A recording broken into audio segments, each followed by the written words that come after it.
फिर दिन हुआ पुरानी रात का, करे सौ शुक्र हम खुदा की जात का, खुदा की जात का, नया फिर दिन हुआ।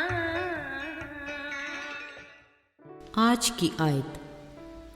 अगर कोई मेरे पास आए और अपने बाप और माँ और बीवी और बच्चों और भाइयों और बहनों बल्कि अपनी जान से भी दुश्मनी ना करे तो मेरा शागिर्द नहीं हो सकता। लूका 14 बाब 26वीं आयत। अजीज़ों, हम अक्सर इस बात का जिक्र करते हैं कि हर इंसान दूसरे के साथ किसी न किसी रिश्ते से जुड़ा है। निज़ाम कायनात में भी वहाँ मिलकर अपने फ़राइज़ सारे अंजाम देना खुशकुन अमल है, पर शायद हम उस्ताद और शागिर्द के रिश्ते के बारे में बहुत कम ध्यान देते हैं।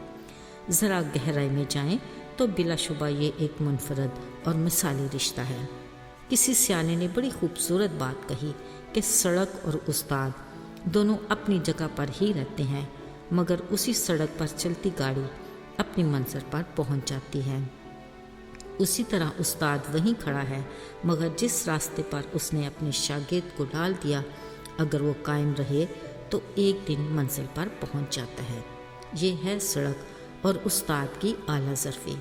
अजीज़ों, कलाम मुक़द्दस से हमें आगाही मिलती है कि हज़ारों साल पहले मसीह यसू एक ख़ास मिशन के तहत हमारी दुनिया में आए।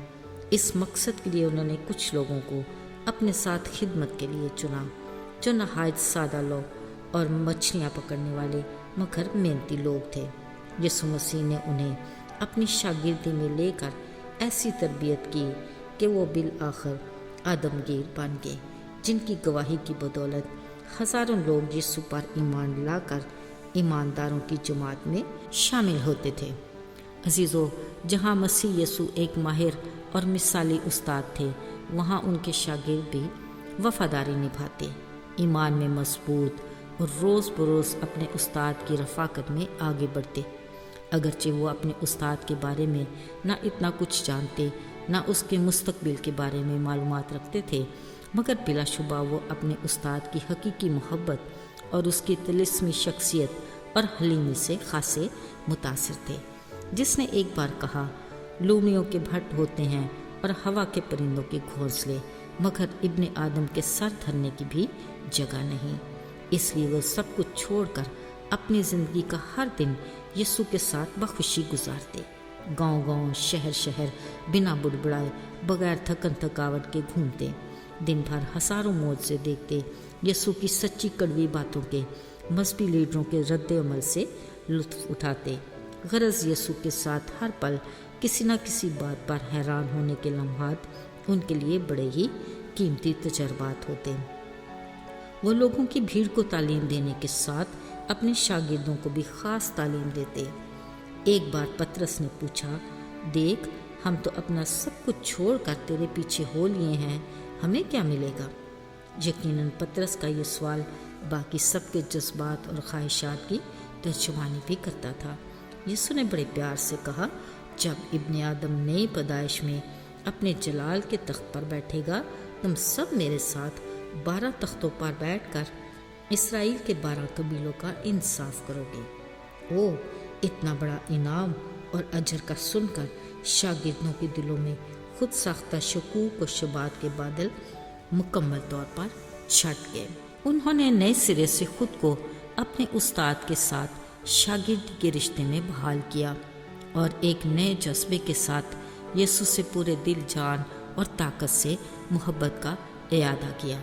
उन्हें हर दम याद रहता कि यीशु ने ये कहा था कि अगर कोई मेरे पीछे आना चाहे, अपनी खुदी से इनकार करके हर रोज़ अपनी सलीब उठाए और मेरे नक्शे कदम पर चले।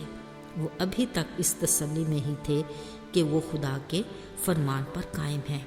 उन्हें ये सबक भी अच्छे से याद था कि एक बार जब यीशु के भाई उसे मिलने आए तो उन्होंने सब के सामने कहा, मेरे बहन भाई, माँ, मेरे ये शागिर्द हैं। उन्हें यीशु का दिया ये ऑनर हमेशा याद रहता। यीशु भी यही चाहते थे कि उसके पैरोकार यीशु को अपने तमाम रिश्तों से ज़्यादा अहमियत दें। اور یسوع ہی کو اپنی زندگی میں اول درجہ دیں۔ یہ نہیں کہ ہم مسیح کی محبت میں اپنے رشتوں اور دنیا کو ہی چھوڑ دیں، مطلب یہ کہ ہم یسوع کو اپنی ذات اور اس سے جڑی ہر شے سے زیادہ عزت دیں۔ بلا شبہ وہ غیور خدا ہے اور اپنے جلال میں کسی دوسرے کو شامل نہیں کرتا، مگر وہ اپنی محبت میں اپنے لوگوں کی زندگی میں کسی طرح کی کمی نہیں آنے دیتا۔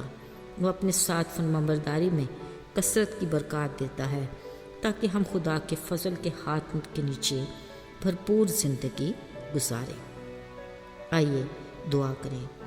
اے خدا، تو ہمارا ایسا باپ ہے جو ہر طرح سے ہمارا خیال رکھتا ہے۔ ہمیں اپنی قربت اور اپنی رفاقت میں اور بھی آگے بڑھا اور اپنی محبت میں قائم رکھ۔ مسیح کے مبارک نام میں آمین۔